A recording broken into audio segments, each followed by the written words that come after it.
am deceived. If you say, no, Prabhupada, we did not deceive you, we still have a few days' work to complete, a few responsibilities to take care of. After we finish, we will come back to you, and then whatever you will say, we will do.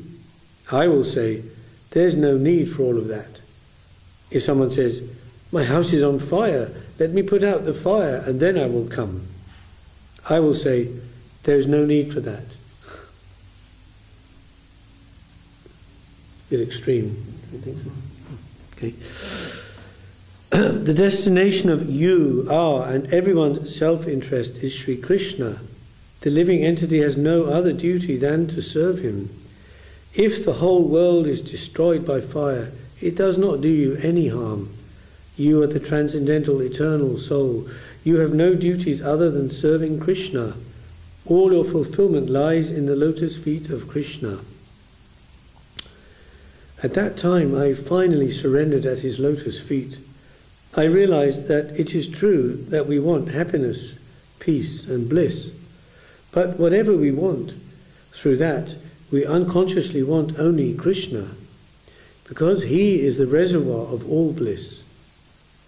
It is bliss, it is joy, that is the medium. Just as the standard of all currency is gold, similarly the standard of all fulfillment, whether it is on a theistic or an atheistic basis, is bliss or joy. Where shall we find that in this world? We can only find it by exclusive surrender to the sweet Absolute. Because Vedanta has said, Raso Vai Saha, he is the personification of infinite joy. He is reality, the beautiful. Around 1878 or 1879, when Srila Bhaktivinoda Thakur was the Deputy Magistrate of Naral, this is Srila Guru Maharaj still speaking, my father was a classmate of his oldest son, Bhaktivinoda's oldest son, Ananda Prasad Babu, at Naral High School. Sometimes my father would go to Ananda Babu's house,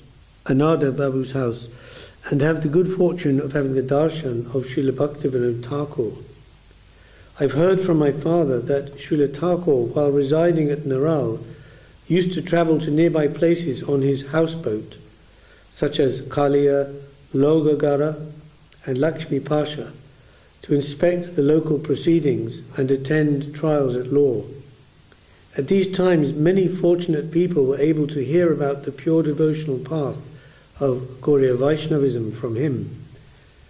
Once, Srila Bhaktivinoda Thakur went to inspect the condition of the Kanya Daha canal irrigation system, having been so requested by many of the local residents.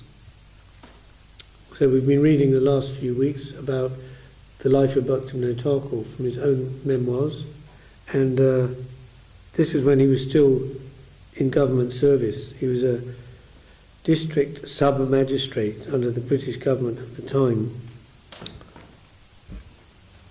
He left his houseboat at Argat and went there on horseback. I heard that my Gurudev, Srila Prabhupada, who was a very young child at that time, also came with his father in the houseboat. Our household sent some milk and sweets made of coconut and kheer to the travellers on the boat. In later years, the holy association of these acharyas helped my father to sincerely surrender at the lotus feet of the Supreme Lord. One night in the spring of 1910, so Srila Guru Maharaj would have been about 15 years of age only, around 3 a.m. I departed from my house with the goal of going to live in Rishikesh after visiting the birthplace of Sriman Mahaprabhu, Sri Navadip Dham. I went on foot for about 15 miles, and then I travelled further by boat. Eventually I arrived at the Shingia railroad station. This was the first time I had seen a train. One gentleman bought me a ticket and helped me board the train. I changed trains at Banga and Ranagat and arrived at Krishnanagar at midnight the next day. Then I took a horse-drawn coach to the Ghat, took a boat across the Ganga, and reached the town of Navadvip during the pre-dawn hours. In the morning, on inquiring about, quote, Mahaprabhu's house, unquote, Mahaprabhu Bari, they call it, I was sent to a temple. I was told this was the main temple of Mahaprabhu in this town. As I was about to enter, a man yelled in a rough voice, "You have to pay an entrance fee of 3 annas," about 18 paisa. Shocked, I left the temple. Sitting on the front porch of a run-down temple of Lord Shiva at Paramatala, I started pondering what I should do next. Sriman Mahaprabhu was the deliverer of fallen souls. He went from door to door, instructing so many souls who had been burnt by the fire of material life about the supreme benefits of devotional life. And look what had happened here today when I tried to have his darshan. This thought profoundly disturbed even a young boy like myself. 2 gentlemen who were returning from bathing in the Ganga passed by, talking about Sridham Mayapur, the birthplace of Sriman Mahaprabhu. Hearing them talking about Sridham Mayapur, I remembered what I had heard before, that Srila Bhaktivinoda Thakur had discovered the true birthplace of Mahaprabhu in Sridham Mayapur, and I immediately got up to go to Mayapur. I asked the local people how to get to the Ganga, and then I crossed the river. At that time, the pujari, priest in Sriman Mahaprabhu's house in Mayapur, was Rajaram Tewari. The guard was Satyaram, and the treasurer was Padmanabha Brahmachari. The Brahmachari told me, in Brajapatan, which is nearby, lives Srila Siddhanta Saraswati. He is a Brahmachari from childhood. Every day he chants the holy name 300,000 times, and his knowledge of the scriptures is limitless. Please take some prasadam, and then let's go and visit him. Please stay here for a while. Your health will get better here, and you'll have the opportunity to hear about many spiritual topics. A little later, when I went to take prasadam, I had the darshan of the lotus feet of Srimata Thakurani, Srila Prabhupada's mother. She sat next to me and personally served me prasadam, and then she sent me to Srila Prabhupada in Brajapatan with Padmanabha Brahmachari. Arriving at Brajapatan, I had my first darshan of my most worshipable Lord, the fulfillment of all my desires. At that time, he was writing an article on, quote, conclusions, Siddhanta, about the difference between Brahmanas and Vaishnavas, unquote. Seeing his soothing and pleasing, beautiful face, and hearing from him such instructions as I'd never heard before, I not only forgot all the troubles of my journey, but I felt as if I'd arrived in a new world. So I stayed in Sri Jogapit.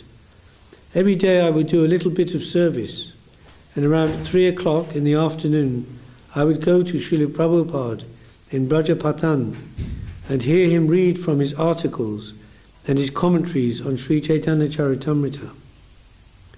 Once I went home for a few days, but after I came back, I started staying in Brajapatan with Srila Prabhupada. Srila Prabhupada would stay behind closed doors in his bhajan kutir and chant for long hours. Once, the day before Janmashtami, no milk could be found for offering. Suddenly, Srila Prabhupada thought, if I could get some milk today, then I would offer it to Sriman Mahaprabhu.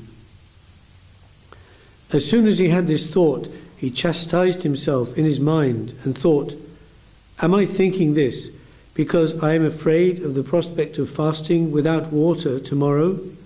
Then this idea is very wrong. This was the time of the monsoon. All the land around Mahaprabhu's house was flooded. The only way to get around was by boat. Under these circumstances, that afternoon a milkman came to Yogapit, wading in water up to his neck, with an abundance of milk, kheer, curd, butter, cream, etc. The milkman said that the rich landholder Harinath Chakravarti had sent these things from his estate to offer to Mahaprabhu. The pujari at Yogapith offered these items to Mahaprabhu and then brought them to Brajapatan, where Srila Prabhupada was. It was Srila Prabhupada's specific instruction that any sumptuous foodstuffs offered to Mahaprabhu should not be brought to him. But that day, when the pujari brought those items to him, despite having been forbidden to do so, Srila Prabhupada went to Sriman Mahaprabhu and said, "How much trouble I've given you. Why did such wrong ideas come to my mind that you had to send these things for me by inspiring someone else in his heart?"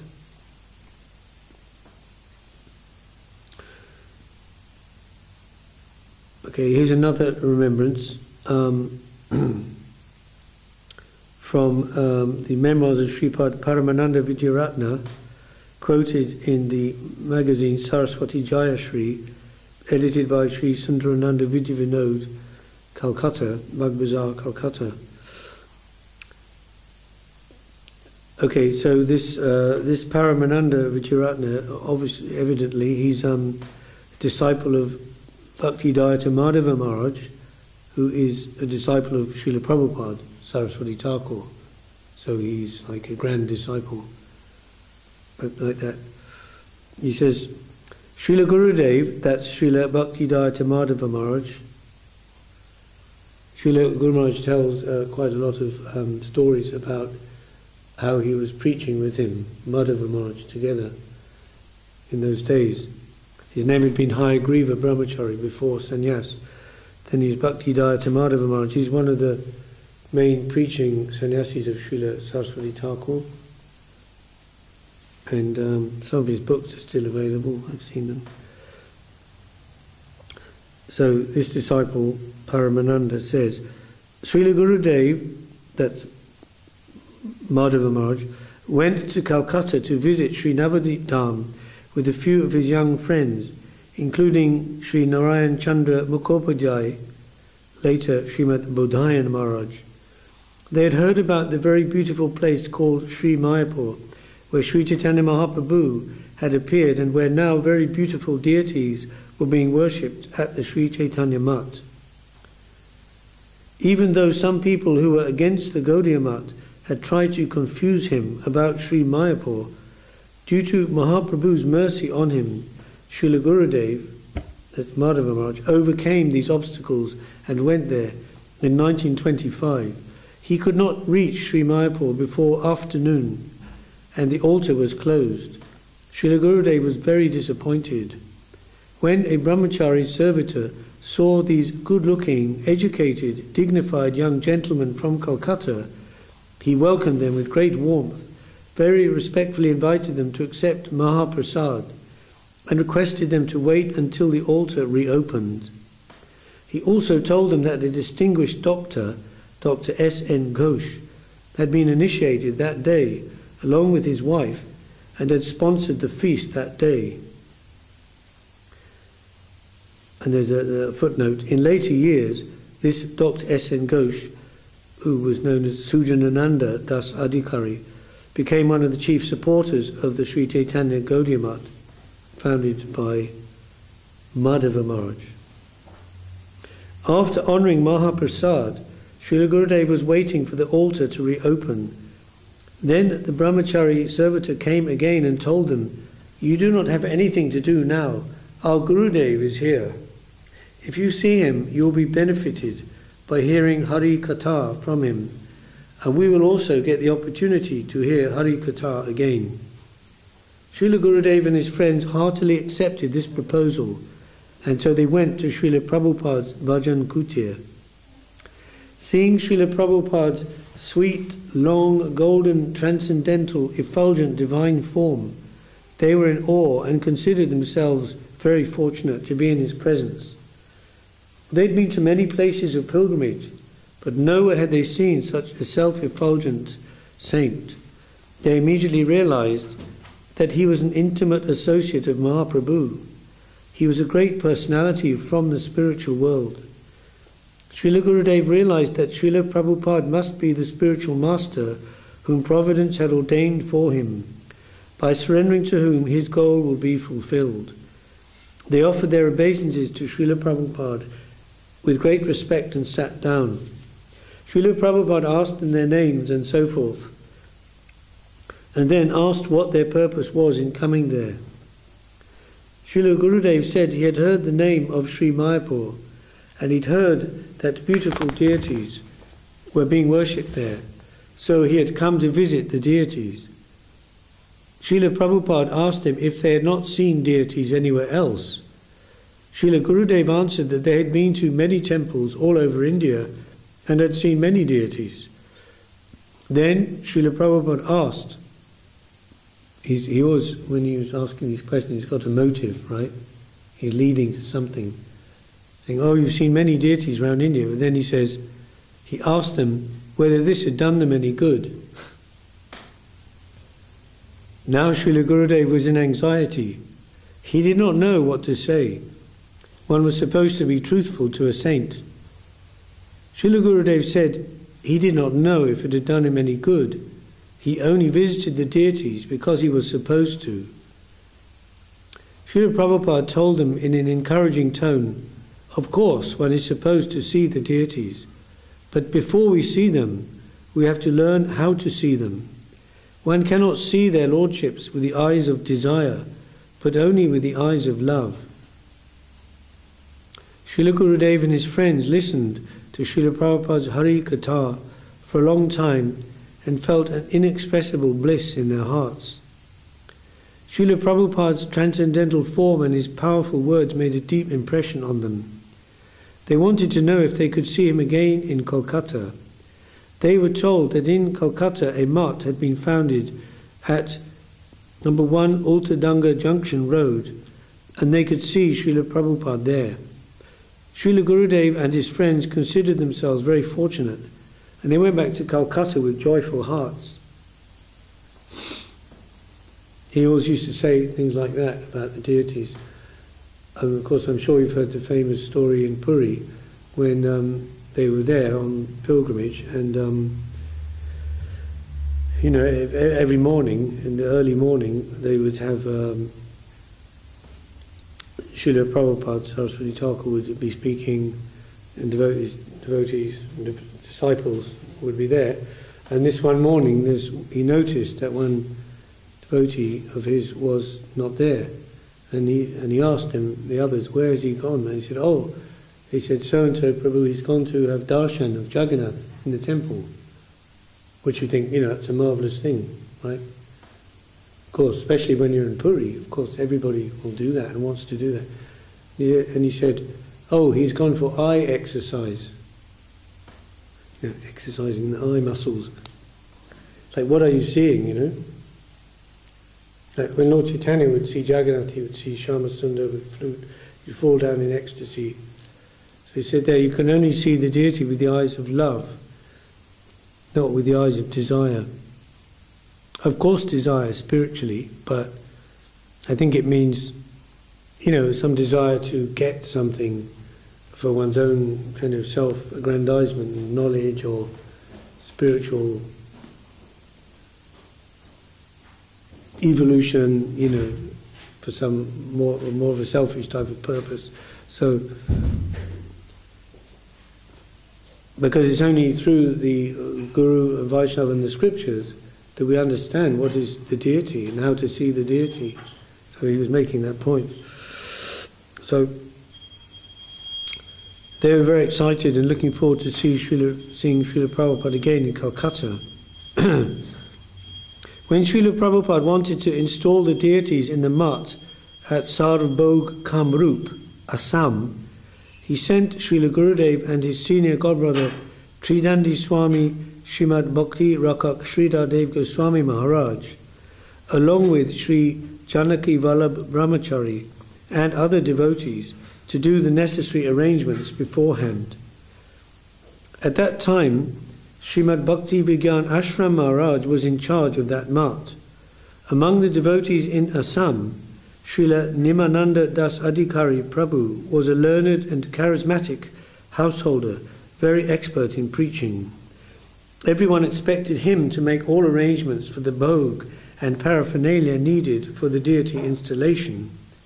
They also expected that he would make arrangements for the living quarters for Srila Prabhupada and his entourage.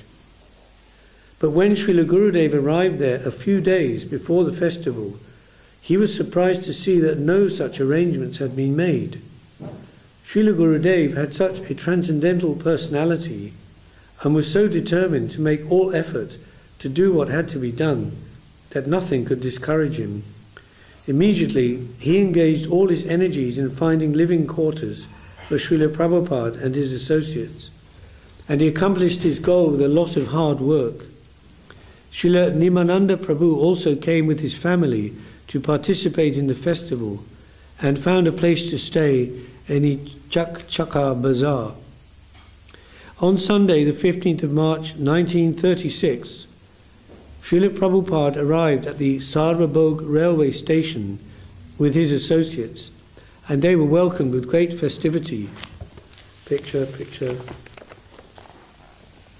Railway station, welcomed. Okay. It's an old photo, you can see it's there, creased on it. There's Srila Prabhupada, obviously. Associates.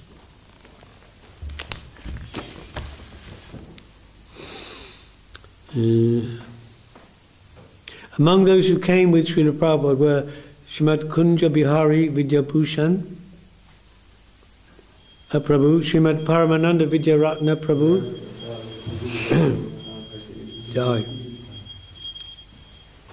Srimad Vasudev Prabhu, Srimad Kirtanananda Brahmachari, Srimad Sajjana Maharaj, and Srimad Krishna Keshav Brahmachari. In the forefront of the big Sankirtan procession, which accompanied Srila Prabhupada and his entourage all the way from the railroad station to Sarvabhog Gaudiya Math, were a decorated elephant and a band. Srila Gurudev had been very anxious about not being able to collect a lot of foodstuffs for the guests, but by the sincere desire of his heart and by the inconceivable greatness of Srila Prabhupada, before the latter's arrival there was a mountain of rice, dal, vegetables and other foodstuffs. When the religious people of Assam heard that a great saint was going to come from Navadip, people started coming from 6, 8, 20, 30 or 40 miles away and even further from all directions, carrying foodstuffs on both shoulders, and they kept coming in a continuous flow. The whole mutt was filled with foodstuffs donated by them. Srila Prabhupada was amazed, seeing their tendency to serve the sadhus and their simplicity. During Srila Prabhupada's visit to Sarvabhoga Math, every day there was a big festival and thousands of people were fed a sumptuous feast. The next day, on Srila Prabhupada's request, Srila Bhakti Rakak Sridhar Maharaj dressed the deities and decorated Sri Sri Guru Gauranga Gandharvika Giridhari with flowers, garlands, etc. inside the temple. Their lordships were supposed to manifest in their deity forms after they were installed by Srila Prabhupada. At the auspicious moment, which was at 10 o'clock in the morning, Srila Prabhupada arrived at the temple and saw that their lordships had been beautifully decorated. He then offered his obeisances to them and said, "The deities are already manifest." Hearing this, Srila Sridhar Maharaj became very remorseful, thinking that he had done what was supposed to be done by his Gurudev, and so he must have committed a great offence. Then the deities were installed with great Vaishnava festivities and the appropriate rituals such as Sankirtan, fire sacrifice, etc. I heard about, it must have been this incident, because in the deity installation it's considered that the actual presence of the Lord is when the tulsi leaf is offered at the lotus feet of the Lord. That's kind of the actual, and Sridhar Maharaj had done that because it's not told here, but in the other version I heard that he was delayed or something, and the time was going to elapse, for the correct time for the installation. So Guru Maharaj, he went ahead and he just put the tulsi in. That's why he was remorseful. Why would he be remorseful just because he dressed the deities? That's why I didn't understand about that. But yeah, so but he said, Saraswati Thakur said, he wasn't at all disturbed or anything, he said he was very happy. So at the end of the festival, Srila Bhakti Vigyan Ashram Maharaj repeatedly requested Srila Gurudev to inform Srila Prabhupada that Nimananda Prabhu had not done what he was supposed to do.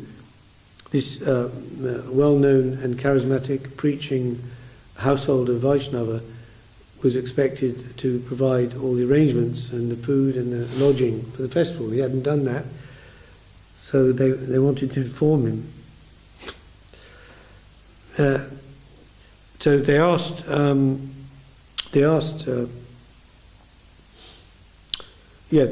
Bhakti Vigyan Ashram Maharaj, he was asking this Prabhu, who's writing the article, his Gurudev Madhava Maharaj, to inform Srila Prabhupada about this fact, that he hadn't done what he was supposed to do. But thinking that Srila Prabhupada would not be pleased to hear this, Srila Gurudev at first refused to inform him.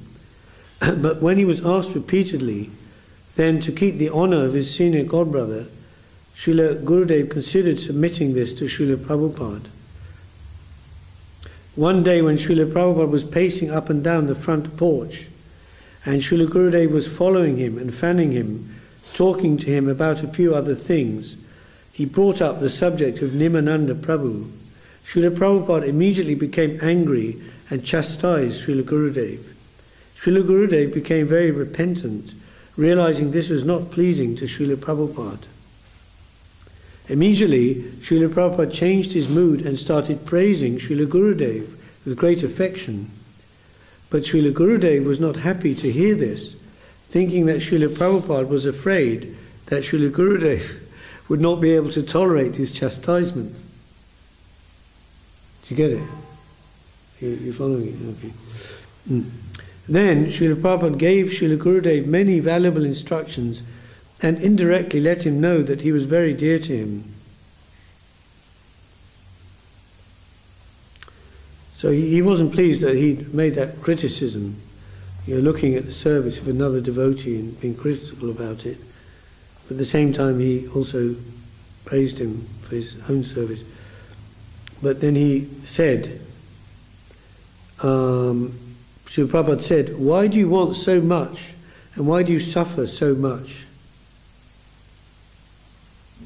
Interesting, huh? That sounds almost like Buddhistic in its kind of essence. Why do you want so much? Why are you so full of desire, so full of hankering? And why do you suffer so much? It is not proper to expect that someone else should do this much service. Your service to your Gurudev is all yours. If someone else performs some of this service, then you should be grateful to him. Radharani is the only housewife in the household of Krishna. Srimati Radhika knows that all service to Krishna is to be done by her. If someone helps her in some way, then she is grateful to her.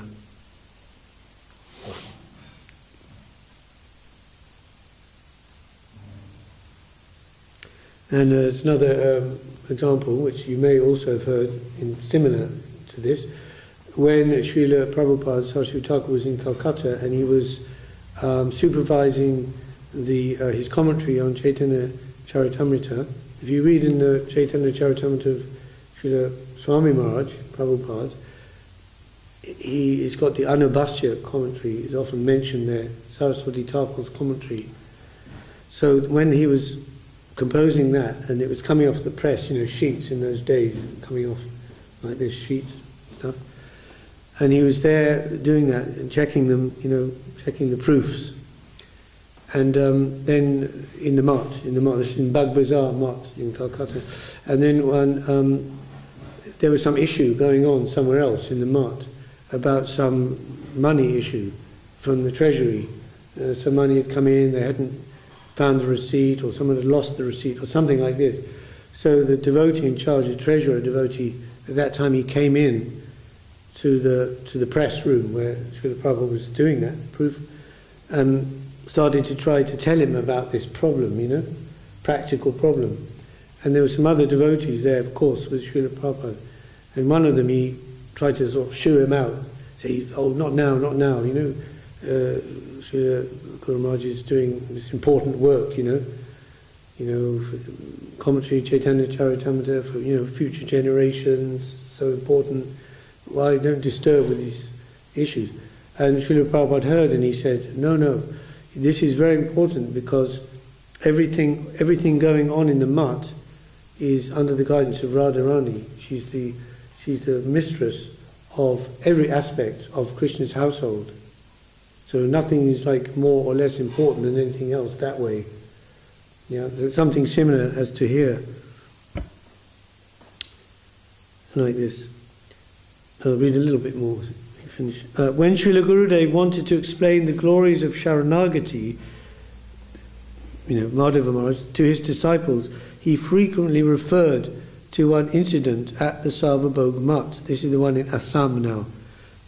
You know, Assam's up in the hill country, tea country, north of Bengal.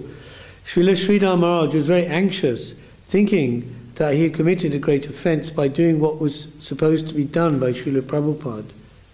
So he requested Srila Gurudev to submit to Srila Prabhupada his prayer for forgiveness for the offence that he had committed unknowingly about this deity installation, and to let him know about the condition, to let Srila Prabhupada know about the condition of his disturbed heart. Being so requested by Srila Sridhar Maharaj, Srila Gurudev submitted this to Srila Prabhupada in a letter. In response, Srila Prabhupada wrote, quote, "One who is surrendered never commits any offence. The Supreme Lord does not see any fault in one who is surrendered to him. The surrendered soul is always forgiven because he is always dedicating himself to the service of the Lord without any ulterior motive. On the other hand, one who is not a surrendered soul and who has ulterior motives is in danger of committing offences at every step." Unquote. That's the end. Jai, remembrances of Srila Prabhupada, the glory days of the Gaudiya Mutt. Hare Krishna. Who's chanting the final anthem?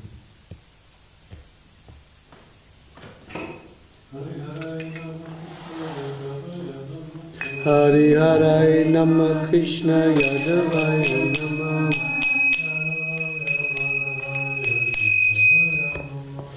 Yadavaya Madhavaya Keshavaya Nama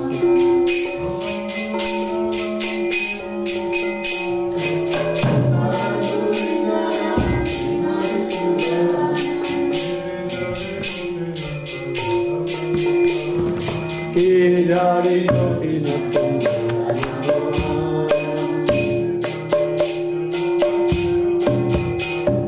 Shri Chaitanya Nityananda Shri Advaita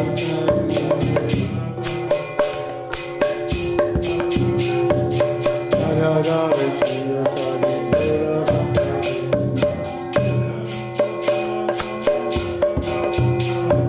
Jai Rupa Sanatana Bhattara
Krishna, Krishna Krishna,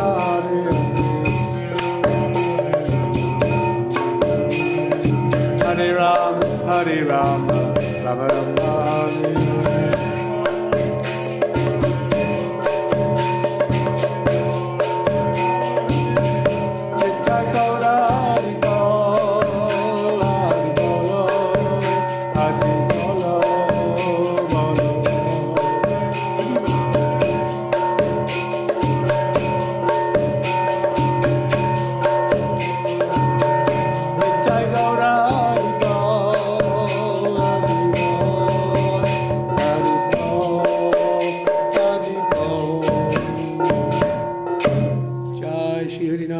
Kirtan ki Srimad Mahaprabhu Giridhari Prabhu ki jai.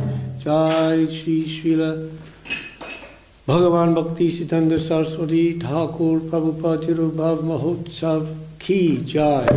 Nanta Koti Vaishnava Vrinda ki jai. Bhakti Vigna Vignashna Bhagavan Shingadeva ki jai. Bhakta Prabha Shri Prahlad Maharaj ki jai. Samavita Bhakta Vrinda ki jai. Kaukatils ki jai.